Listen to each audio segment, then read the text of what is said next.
How's it going, people? Welcome to the channel once again. It's Slick Mason. I just wanted to welcome you here. Once again, we're having another conversation here that I wanted to get into, which is a topic that people can relate to who have, moved from a big city to a small town, or if you're thinking of moving from a big city to a small town. This is something that you might want to look out for if you're a single person, especially, and you're trying to, explore the dating market, which I have been doing for some time now. I've been in a relationship, and then at some point, I also got to a point where I went through a breakup. So now I'm back to being single and just pursuing my goals at this point, right? But I wanted to make sure that you guys had some insight into what it's like actually moving from that big town to a small city and the challenges you'd have to go through while that's happening. So let's get into it. The first thing is it's a phenomenon called the X Files. So, and by X Files, I mean EX dash files, right? So, in a small town, you don't just date the person, you date their entire friend group. Now, what does that mean? It means that hey, if you're dating one person, they're going to have a certain circle. That circle has certain people that are connected to other circles within that small town. So it's kind of hard to get away from the same big circle of people because you always have somebody who's connected. And then they pass on the word to the next person about what went on with you and somebody else that you were involved with. So that kind of stuff does happen in a small town. It's pretty much less of an issue in big cities, right? So that shouldn't be a surprise to you guys, but that's probably one of the biggest things that you'd probably have, find some issues with when you're dating in a small town. I mean, you may not find it as an issue though, right? Get down in the comments and let me know if you agree or disagree with that, but that's what I've experienced so as far as I'm concerned. The next thing is it's an app ghost town, right? So the app ghost town means that you will not spend a long time swiping through different matches, right? So that's something that I've experienced while I was here, right, for the first couple of years when I tried out dating apps.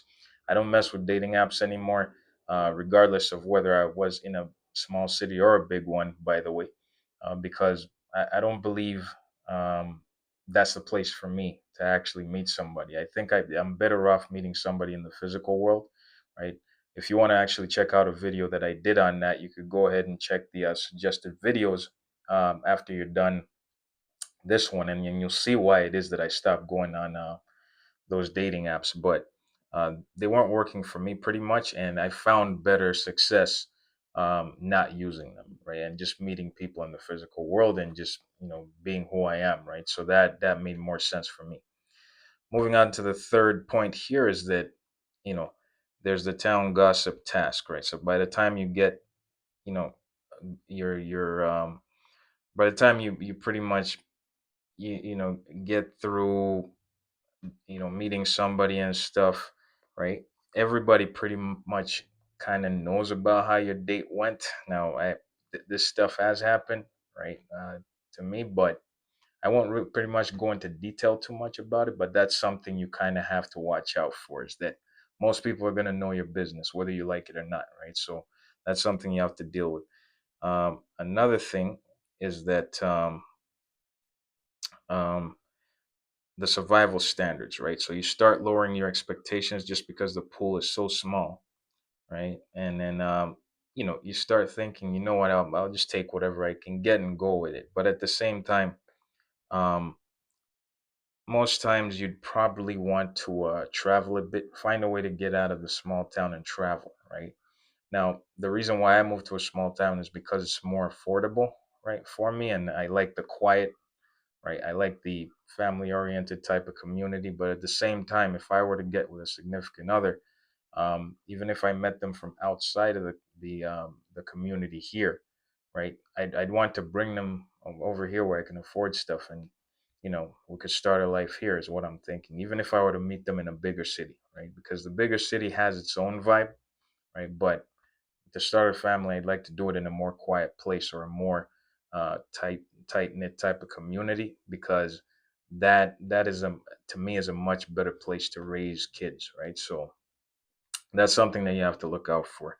The next thing is that the same three spots trap, right, is what it's called as far as what I found on Google and Chat GPT and all that.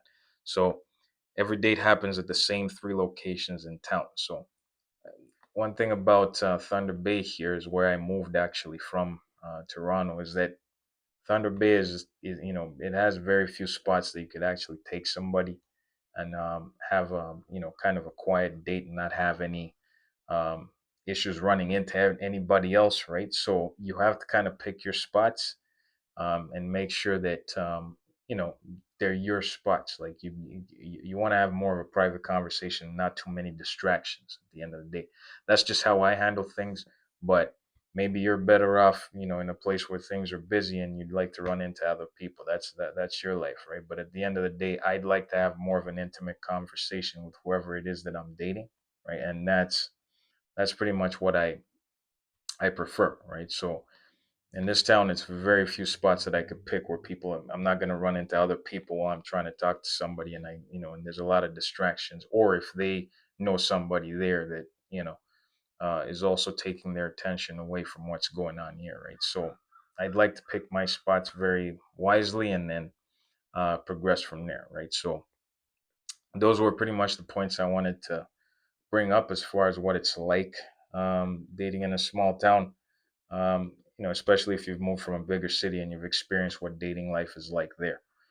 Now, before I go here, I'd like to point out a few things that I'm trying to promote on this channel. So the reason why I started this channel is to try to share as much information as I can about, life and certain experiences that I've gone through. I'm 38 now. I think I have enough experience to kind of talk about certain things, right? So I'm just letting you guys know what it's like, pretty much what my life is like and how I'm experiencing it, especially, things that changes that I've gone through, lessons that I've learned, right? And I think it's important to do this because everyone has some information that someone else could definitely use in their life to improve it, right? So I'm trying to be, I'm trying to share more on YouTube because what YouTube has done for me in the past is that I've always found a solution to some kind of problem that I had on YouTube, and I want to give back to the community that kind of built this whole machine that we have here that's operational, and it's also changing people's lives, right? And people are able to raise funds on it, create communities, and that's something that's really important in building our society and making it stronger. That's just my opinion, but other people may have negative opinions about it, and I get it, but that's what I think is the benefit of what we have in YouTube here. Is that's a different kind of network. It's not necessarily just a social network where you go to just kind of get dopamine hits and that's it. It's more of a long form type of platform, or at least a platform that could adapt to any kind of length of content that you want to deal with, right? So that's just something I wanted to share with you guys as well. Another thing is that I'd like you to, if you have some time, please like, share, subscribe. And I have one other goal that I want to achieve here, which is to raise some funds for the music that I'm making and the content that I'm making here. If you guys want to see more of it and maybe you check out my music and you want to hear more of that and learn about what my creative process is, just take a look at the playlist here. There's some suggested videos here that you might want to check out as well, where I talk about dating apps, right, so on and so forth, and which is lifestyle stuff. But then I also talk about the music that I'm doing and certain things in the music industry that I've gone through, and pretty much some things that I could give you some pointers on if you want to hear about them, because I have experienced a lot of things in the Toronto music industry, especially Canadian music industry in general. And if you need some pointers on stuff, just let me know down in the comments. If you want to comment about this video, let me know down in the comments. I'll appreciate it very much. So I won't waste any more of your time here. Thank you for coming through and taking the time to listen to me here. And we'll talk soon. Later.